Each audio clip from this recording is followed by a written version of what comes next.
ጤና ይስጥልኝ የተወደዳችሁና የተከበራችሁ የኢትዮ ኒውስ ቤተሰቦች እንደምናላችሁ ሰላምታችን በያላችሁበት ይድረስ። እነሆ አዳዲስና ወቅታዊ መረጃዎችን አዘጋጅተን ወደ እናንተ ማድረስ ጀምረናል። ከኢትዮ ኒውስ የዜና ውጃ ጋር አብራችሁን እንድትቆዩ ግብዣችን ነው። በቅድሚያም አርዕስተ ዜናዎችን አስቀድማለሁ።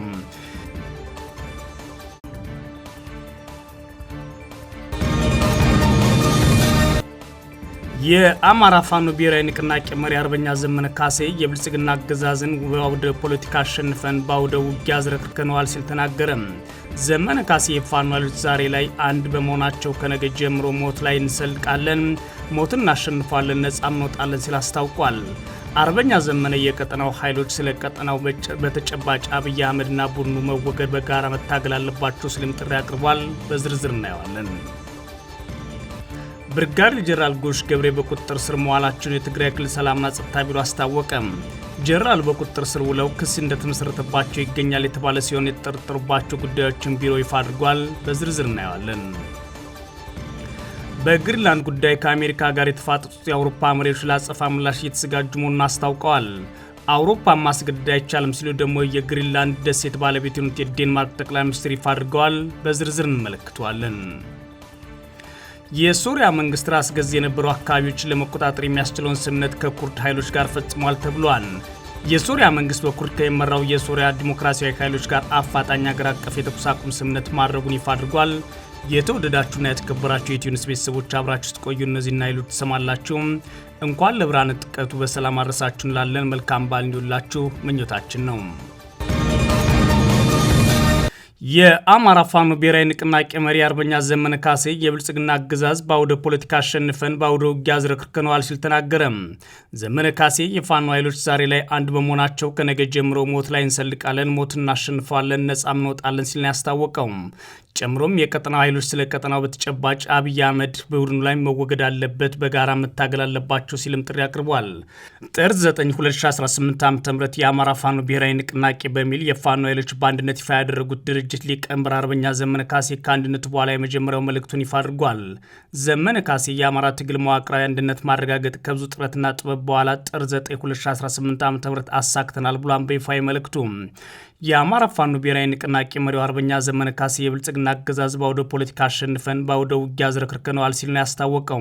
የፋኖ ኃይሎች ዛሬ ላይ አንድ በመሆናችን ከነገ ጀምሮ ሞት ላይ እንስቃለን፣ ሞት እናሸንፋለን፣ ነጻ እንወጣለን ያለው አርበኛ ዘመነ ካሴ የቀጠናው ኃይሎች ስለ ቀጠናው በጥባጭ አብይ አህመድና ቡድኑ በወገድ በጋራ መታገል አለባቸው ሲልም ጥሪ አቅርቧል። ዘመነ የአብይ አህመድን አገዛዝ ከስሩ ነቅሎ ማስወገድ፣ የአማራ ህልውና በዘላቂነት ማረጋገጥና ሁሉም ኢትዮጵያን በፍትህ በነጻነትና በኩልነት እንዲሁም በአንድነት የሚኖርበት ዲሞክራሲያዊ ዘመን ማብሰር ግባችን ነው ብሏል። የአፋብኃ ሊቀመንበር ዘመነ ካሴ ለማድረግ የአማራ ትግል መዋቅራዊ አንድነት ማረጋገጥ አስፈላጊ ስለነበር ከብዙ ጥረትና ጥበብ በኋላ ጥር 9 2018 ይህንን አንድነት አሳክተናል ነው ያለው። አገዛዙም በአውደ ፖለቲካ አሸንፈነዋል፣ በአውደ ውጊያ ማዝረክርከነዋል፣ በዲፕሎማሲ አሳጠነዋል፣ በኢኮኖሚ ራቁትን አስቀርተነዋል ያለው አርበኛ ዘመነ ካሴ ያም ሆኖ የትግል ወታደራዊ ፖለቲካዊና ሁሉን አቀፍ አቅም በአንድ ቋት ባለመሰብሰቡ ምክንያት አብይ አህመድና ቡድኑ ተጨማሪ ቀናት እድሜያቸው ላይ እየጨመሩ እስከዛሬ ህዝባችን እየጨፈጨፉ መዝለቅ ችሏል ብሏል። አንድነት ለአማራ ህዝብ ዘላለማዊ የግዴታ ጣፋንታው ነው ያለው ዘመነ ካሴ አንድነት አማራ አካላችን የሚንቀሳቀስ ነፍሳችን በመሆኑ ዛሬ አንድ በመሆናችን ከነገ ጀምሮ ሞት ላይ እንስቃለን፣ ሞት እናሸንፋለን፣ ሞት ራሱን እንገድለዋለን፣ ነጻ እንወጣለን ሲል ተናግሯል። አሁን የአማራ ትግል አንድ ሆኗል ነው ያለው የአማራ ፋኖ ብሔራዊ ንቅናቄ መሪ አርበኛ ዘመነ ካሴ። የፋኖ ኃይሎች አንድነት መታወጅ በራሱ በቂ አይደለም ያለው ዘመነ ካሴ ሁሉም ኢትዮጵያን የሚወክሉ ልሂቃንና የፖለቲካ ቡድኖች በይፋ መቀራረብና መምከር መጀመር ስለ ነገ የጋራ ስዕል መፍጠር ይኖርባቸዋል ሲል ማሳስቧል። በመሆኑም የቀጠናው ኃይሎች ዛሬ ስለ ቀጠናው በጥባጭ አብይ አህመድና ቡድኑ መወገድ በጋራ መታገል መፍትሄ ማዋል ይኖርባቸዋል ሲል ጥሪ አድርጓል። በዚህ ረገድ ፋኖ የበኩሉን ገንቢ ሚና ይጫወታል ነው ያለው አርበኛ ዘመነ ካሴ። ትግል ውስጥ ሁሉም በጎ ሚና መጫወት እንዳለበት ያሳሰበው ዘመነ ካሴ ይህን ባለማድረግ ቆሞ መመልከት ቆሞ ከሞት ውጭ ሌላ ፍቺ የለውም ሲል ማስጠንቋል። ቀደምቶች ሞክረውት የጣላቸውን የክፋት፣ የተንኮል፣ የመጠፋፋት፣ የቅናትና የመጠላለፍ አዳላጭ መንገድ በመጸየፍ በትብብር መስራት እንደሚጠይቅ ነው የአፋብኃ ሊቀመንበር አክሎም ያስታወቀው። የአማራ ፋኖ ትግል ወደ አንድነት እንዲመጣ ለሰሩ አካላት ምስጋና ያቀረበው ዘመነ ካሴ የእጦጦ እጅ ከእጆች ሲል የጠራቸው ወደ ብልጽግና አገዛዝ በገቡ ሰዎች ምክንያት የሚጠናከር እንጂ ለአንድ ደቂቃ እንኳን ወደ ኋላ የሚቀር ትግል የለም ሲል አስታውቋል። ከዚህ በኋላ ሁሉም ወደ ተግባር ስራ ይገባል ሲልም ነው ዘመነ ካሴ ያስታወቀው። ብርጋዴር ጄኔራል ጎሽ ገብሬ በቁጥጥር ስር መዋላቸውን የትግራይ ክልል ሰላምና ጸጥታ ቢሮ አስታውቋል። ጄኔራሉ በቁጥጥር ስር ውለው ክስ እንደተመሰረተባቸው ይገኛል ሲሆን በተጠረጠሩባቸው ጉዳዮችን ቢሮ ይፋ አድርጓል።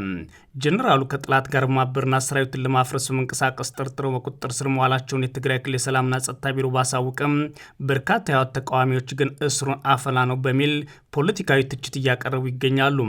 የቀድሞ የትግራይ ክልል መከላከያ ኃይል ቲዲኤፍ ከፍተኛ አመራር ብርጋዴር ጄኔራል ጎሽ ገብሬ በቁጥጥር ስር መዋላቸውን ተከትሎ በርካቶች የሚነጋገሩበት ጉዳይ ሆኖ ሰንብቷል። የትግራይ ክልል ሰላምና ጸጥታ ቢሮ ትላንት በወታደራዊ ፍርድ ቤት ክስ እንደመሰረተባቸው ሲያስታወቅ የክሱንም ነጥቦች በዝርዝር ይፋ አድርጓል።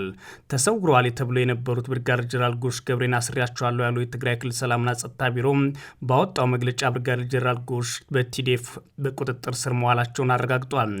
ቢሮው እንደገለጸው ከሆነ ጄኔራሉ በሰሜን ምስራቅ እዝ ከሳሽነት ለወታደራዊ ፍርድ ቤት የቀረበባቸው ክስ የሚከተሉት 3 ነጥቦች ያካተተ ነው። በቀዳሚነት ከጠላት ጋር ተመሳጥረዋል ወይም ተባብረዋል፣ ሰራዊቱን ለማፍረስ ሞክረዋልና የበላይ አመራሮች ትዕዛዝ አላከበሩም ወይም አንጓጠዋል የሚል ነው። ቢሮ አክሎ ማንም ሰው ከህግ በላይ አይደለም በማለት አንዳንድ የሰራዊቱ አመራሮች የሰራዊቱን ህገ ደንብና ዲሲፕሊን በመጣስ ለግዳጅ ዝግጁ እንዳይሆን ሲያሴሩ እንደነበረና ለዚህም ተጠያቂ እንደተደረጉ አስታውቋል። ብርጋዴር ጄኔራል ጎሽ ገብሬ ታዲያ የትግራይ ሰራዊት ለግዳጅ ዝግጁ እንዳይሆን ሲሰሩ ከነበሩት መካከል አንዱ ናቸው ብሏቸዋል። አቶ ጌታቸው ረዳን ጨምሮ ብዙዎቹ ይህንን ክስ ተቃውመውታል። የጠቅላይ ሚኒስትሩ አማካሪ አቶ ጌታቸው ረዳ ሰራዊቱ እንዳይፈርስ ጥረት ያደረገውን ጄኔራል በሰራዊት ማፍረስ መክሰስ ሞራል የለሽነትና የበሰበሱ ሰዎች ሀሳብ ነው ማለት በማህበራዊ ሚዲያው አጋርቷል። ሌላኛው የስምረት ፓርቲ አመራር ፕሮፌሰር ክንድያ ገብረ የተወኩላቸው የጄኔራል ጎሽ እስርና የቀረበውን ክስ አጥብቀው ቃውመዋል ብለዋል። ፕሮፌሰሩ በሰጡት አስተያየትን በጄኔራሉ ላይ የቀረቡ ክሶች ውሃ የማይቆጠሩ ናቸው ያሉ ሲሆን እስሩ በትግራይ ያለውን የወንጀል ቡድን ምን ያህል ቀውስም ለመፍጠር ፈቃደኛ መሆኑን የሚያሳይ ነው ሲሉ ወንጅለዋል። ጨምሮም የሰላምና ጸጥታ ቢሮ ያወጣው መግለጫ ማንኛውም ሰው ፍርድ ቤት እስካልተወሰነበት ድረስ እንደ ንጹህ ይቆጠራል የሚለውን የህግ መርህ የጣሰ ነው ሲሉም ተችተዋል። ፕሮፌሰሩ አያይዘውም በኢትዮጵያ ውስጥ ወታደራዊ ፍርድ ቤት ያለው ብቸኛው ክልል ትግራይ ክልል ነው ሲሉ በቀድሞ ጊዜ ሲያስተዳድሩት የነበረውና በስልጣን ላይ የነበሩበትን ክልል የህግና የአሰራር ስህተት አለበት ማለት ከሰውታል። ብርጋዴር ጄኔራል ጎሽ ገብሬ ከቀድሞ የህወሓት ታጋዮች አንዱ ሲሆኑ ከ1983 ለውጥ በኋላ በመከላከያ ውስጥ በተለያዩ ኃላፊነቶችም አገልግለዋል። ባለፈው ጊዜ የተከሰተውና በትግራይ በበርካታ ቦታዎች ላይ የተደረገውን ውጊያ በተመለከተ ብርጋዴር ጄኔራል ጎሽ ገብሬ ከፍተኛ ውጊያ አድርገዋል ከሚባሉትና አርሚ 15 የተሰኘችን የጦር ክፍል በመምራት በቁልፍ የውጊያ ግንባሮች ከፍተኛ ውጤት አስመዝግቧል ከሚባሉት ቀዳሚው ናቸው። ጄኔራል ጎሽ ገብሬ በህወሓት ውስጥ በተፈጠረው የውስጥ ልዩነት ሳቢያ ከስራቸው ታግደው የቆዩ ሲሆን በተለይም ከአቶ ጌታቸው ረዳ ከኃላፊነት መነሳት ጋር በተያያዘ ቅሬታ ነበራቸው ተብለው ሰራዊቱ ደግሞ የህወሓትን ሀሳብ ወክሏን ከተባለ በኋላ በልዩነት ሀሳብ እጃቸውን አውጥተው ከወጡት መካከል ናቸው። ከጄኔራል ታደሰ ወረደ ጋር ተነጋግረውና ጄኔራል ታደሰ ወረደ ወደ ስልጣን ከመጡ በኋላ አብረው እንዲሰሩ ተደርገዋል ተብለው ከነበሩት ጄኔራሎች መካከል አንዱ ሲሆኑ በአሁኑ ሰዓት ግን በዚህ ጉዳይ ላይ ሀሳባቸውን በመስጠታቸው ወይም በሌላ ጉዳይ ምክንያት አጠቃላይ ክስ ቀርቦባቸው እስር ላይ ናቸው ተብሏል። በግሪንላንድ ጉዳይ ከአሜሪካ ጋር የተፋጠጡ የአውሮፓ መሪዎች የአጸፋ ምላሽ እየተዘጋጁ መሆኑ ተሰምተዋል። የአውሮፓ መሪዎች ለአጸፋ ምላሽ እየተዘጋጀ ነው ሲሉ ያሳወቁትም አውሮፓን ማስገደድ አይቻልም ያሉት ደግሞ የግሪንላንድ ባለቤት የሆኑት የዴንማርክ ጠቅላይ ሚኒስትር ናቸው። የዴንማርክ ጠቅላይ ሚኒስትር ሜቴ ፍሬድሪክሰን አውሮፓን ማስገደድ አይቻልም ሲሉ ለፕሬዚዳንት ዶናልድ ትራምፕ ምላሽ ሰጥተዋል። ትራምፕ አሜሪካ ግሪንላንድን ለመጠቅለል የምታደርገው ሙከራ የሚያሰናክሉ ከሆነ 8 የአውሮፓ ሀገራት ላይ ታሪፍ ይጣልባቸዋል ብለው ዝተው ነበር። ትራምፕ ከፊል ራስ ገዝ የሆነችው የዴንማርክ ግዛት ግሪንላንድ እንደሚጠቀልሉ መግለጻቸውን ተከትሎ እቅዳቸውን የማይቀበሉ ሀገራት ላይ ታሪፍ እንደሚጥሉ ማስታወቃቸው በአውሮፓ ውዝግብ አስከትሏል። ታሪፍ ይጣልባቸዋል የተባሉ 8 ሀገራት በጋራ በወጡት መግለጫ ትራምፕ እቅድ አደገኛ አካሄድ ነው ብለውታል። ታሪፍ ለመጣል መዛት ግንኙነትን ያሻክራል ብለዋል። ዴንማርክን እንዲሁም የግሪንላንድን ህዝብ ሙሉ በሙሉ እንደግፋለን ብለዋል። የሰሜን አትላንቲክ የጦር ቃል ኪዳን ድርጅት ኔቶ በሀገራቱ የአርክቲክ ደህንነት ለመጠበቅ ቁርጠኛ ነን ቢልም አሁንም በትራምፕ የሚሰማ አልሆነም። የአሜሪካ አጋር የሆኑ ዴንማርክ፣ ፊንላንድ፣ ፈረንሳይ፣ ጀርመን፣ ኔዘርላንድስ፣ ኖርዌይ፣ ስዊድንና ዩናይትድ ኪንግደም በጋራ ባወጡት መግለጫ ባሻገር የዴንማርክ ጠቅላይ ሚኒስትር በተናጠል ባስተላለፉት መልእክታቸው የትራምፕን እቅድ አጥብቀው አውግዘዋል። በፌስቡክ ገጻቸው ባሰፈሩ ጽሑፍ ግጭት የፈለግነው እኛ አይደለንም፣ እኛ ትብብር ነው የምንሻው። የተቀረው አውሮፓ ስለደገፈን ደስተኛ ነን። አውሮፓን ማስገደድ አይቻልም ብለዋል። በግሪንላንድ ጉዳይ ታዲያ ከአሜሪካ ጋር የተፋጠጡት የአውሮፓ መሪዎች ለአጸፋ ምላሽ እየተዘጋጀን ነው ብለዋል። የአውሮፓ ህብረት አምባሳደሮች የአሜሪካ ፕሬዚዳንት ዶናልድ ትራምፕ በአውሮፓ ላይ ሊጥሉት ያሰቡትን የታሪፍ እቅድ እንዲተው ለማሳመን የሚያደርጉት ጥረት ለማጠናከር ስምምነት ላይ መድረሳቸውን ማስታውቋል። ታሪፍ ተግባራዊ የሚሆን ከሆነ ህብረቱ የአጸፋ እርምጃ ለመውሰድ እየተዘጋጀ መሆኑን እሁድ ዕለት እንደተናገሩ የዜና ወኪሉ ሮይተርስ ዘግቧል። ትራምፕ ቅዳሜ በሰጡት መግለጫ አሜሪካ ግሪንላንድ እንድትገዛ እስካልተፈቀደላት ድረስ ከአውሮፓውያን የካቲት 1 ጀምሮ በአውሮፓ ህብረት አባላት በሆኑ ሀገራት ላይ ተከታታይ የታሪፍ ጭማሪ ያደርጋሉ ብለዋል።